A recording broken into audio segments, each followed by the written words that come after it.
Yes, so in our digital painting of an animal from head to toe or a person from the shoulders up, right? Those are your two options. But you can stylize it any way you want. We're going to be working on this through today. Here we are, the 23rd. And then it is due next class, right? The reason it's such a quick turnover is we want to approach this with a whole lot of energy. Like I'm just giving you charcoal and crayons and finger paint, and we got to get this thing done. And then we want to get started on, starting next class on Monday, with our final project, which we start with proving ground number 4. Because we only have, after today, 1, 2, 3, 4 classes left, right? 2 weeks of classes. And of those, we only get 3 class periods in which to create work, because our last period is a critique day on your final prints. And then we have our final exam in week 16. So, we are attacking it, right? This is how we start. We open up Photoshop or Photopea and we say File, New, and we create a new file, name it with our name and a description.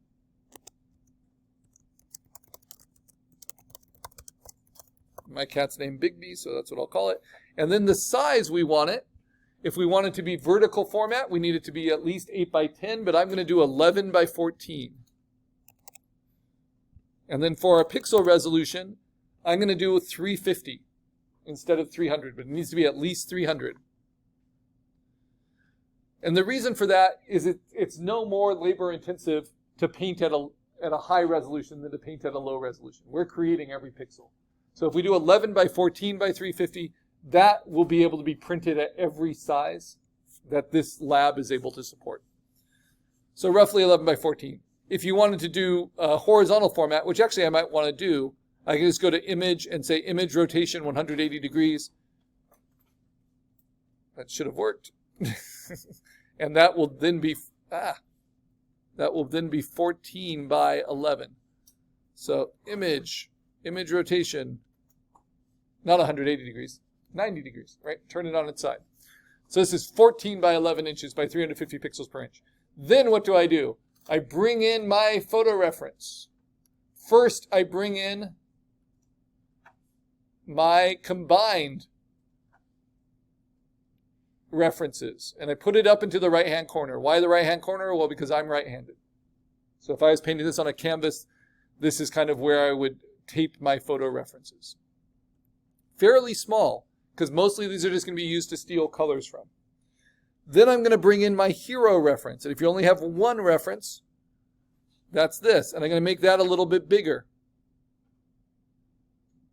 Now there are 3 ways we can approach sketching this. Like I show you in the assignment itself, the most popular approaches, and we have different videos that can show you, but the most popular approaches are these 2. To either start with shapes, don't use lines at all, just use big kind of bold brush strokes, kind of do base color as your sketch, or with a loose linear sketch, kind of using charcoal. You can even use your sketch to kind of try out different arrangements. There are even ways you can just use your lasso and fill tools to do digital painting. There's lots of kind of gestural ways. But what are the only 2 requirements for this project? At least 1 photo reference, and then you're finished painting. But you can have very different finishes. This is made to look like melted wax and painted that way. This is made to look like watercolor and painted that way. All right, so we have all that. Now I'm going to show you the ways we sketch. So this is kind of the cheat way to sketch, which if you're going for representational work is pretty helpful. I'm going to make a duplicate of my hero reference, and then I'm going to stretch it to the size I want it to be. Doesn't matter if it's high or low resolution.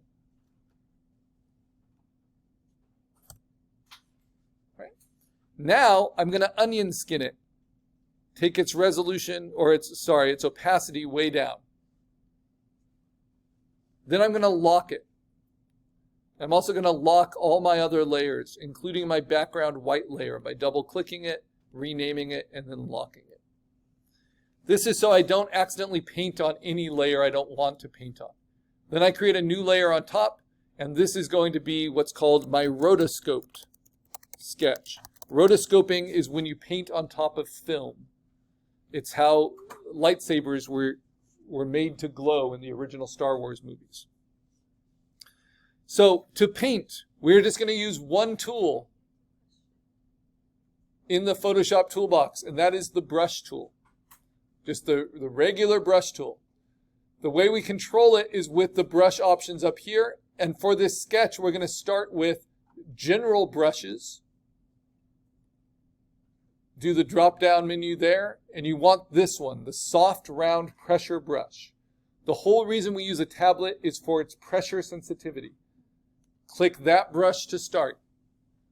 I'm going to use the default color, so I'm just using a black color, but I'm going to set it to be a lower opacity. And I'm going to set its size to be about the size of a pencil eraser. All right? Now I'm going to make it nice and big. And now because it's pressure sensitive, if I press lightly, it's going to give me a thin line. If I press hard, it's going to give me a thick line. And the hardness is 0, right? That's why it's the soft, round pressure brush.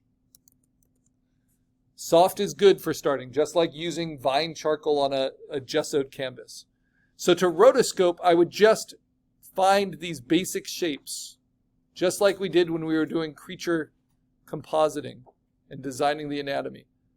So the triangles, the wedges, the gestural spine, the rib cage, and with a human face for a portrait, you know, the shape of the nose, the shape of the eye socket.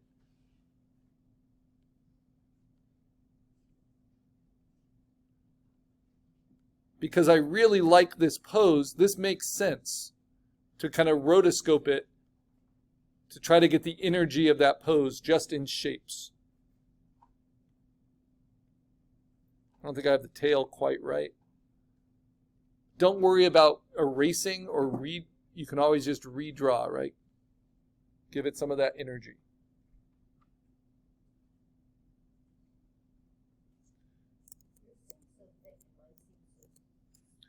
So it has to do with how large you make it under this size.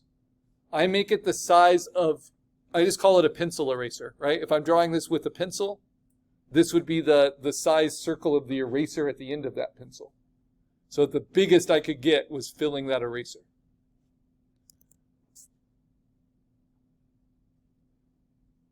You also want to make sure that you do have the pressure brush.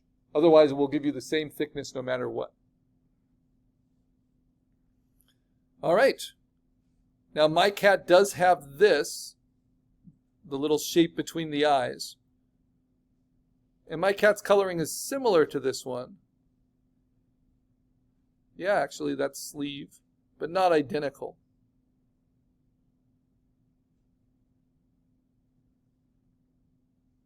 But I think that pose works pretty well. Okay, next. That is rotoscoped.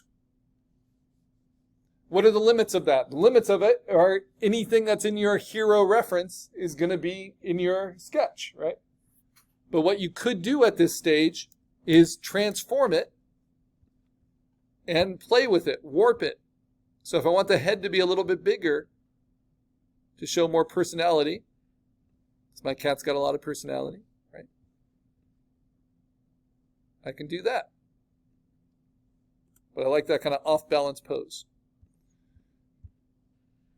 Okay, another way, I'm going to lock that. Another way to sketch is a freehand linear sketch. This is what I usually do, and it's usually what I prefer because it immediately puts your own kind of taste and aesthetics into it. So, doing the exact same thing, we're just not going to trace over the photo. We're just going to draw those shapes as we see them. So you just kind of pick the method you want to do.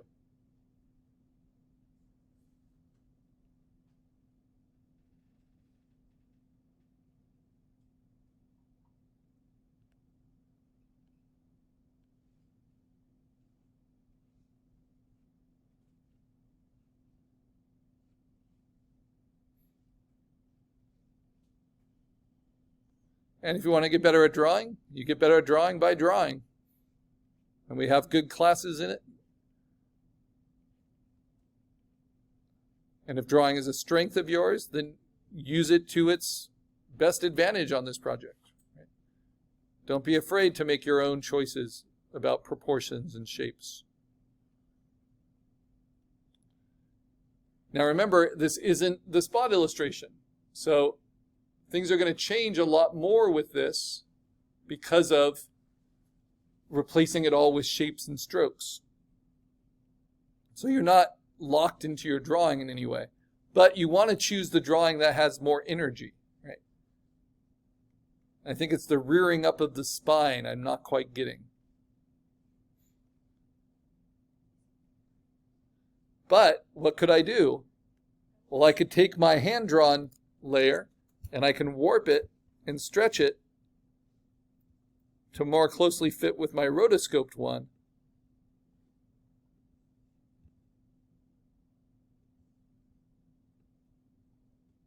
And I made his legs a lot smaller.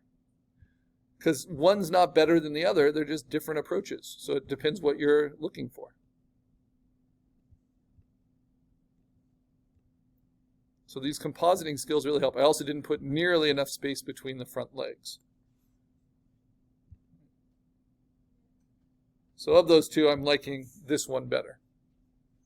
And then the third approach, like shown in the assignment, is not a linear sketch at all, but rather a shape sketch. And this is where we start to have fun with the painting. Not using a customized brush yet, we'll get to that next, but using a pretty big brush, probably even bigger than what I'm using. I'm just going to use Option with the brush tool.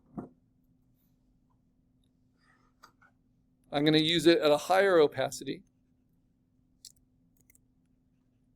Oh, I'm on the eraser somehow. All right, there we go. I'm going to use a bigger brush at a higher opacity. And I am just going to hold down Option and steal colors.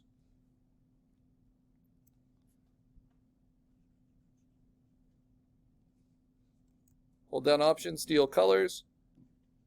And then I'm just going to start making big shapes to fill in the shapes of this cat. It's like a really soft underpainting. It's almost like you're spray painting, airbrushing it all. I'm going to use these yellows because I don't like how the whites look on white, right? So that's why it's good to have different photo references to use sometimes.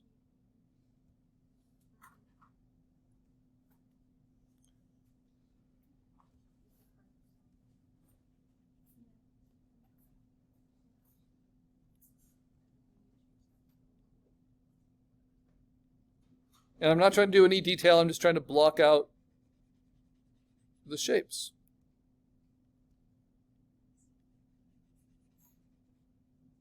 Shape painting.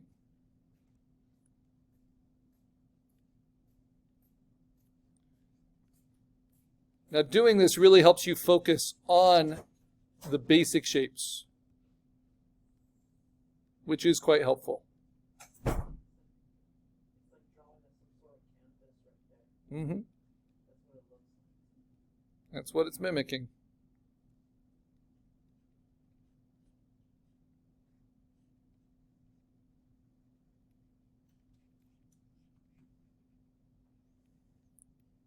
And all of these will have a very different energy, different ways to get you started. And by making myself do all three of them just to demo them to you, they help me get familiar with my subject matter.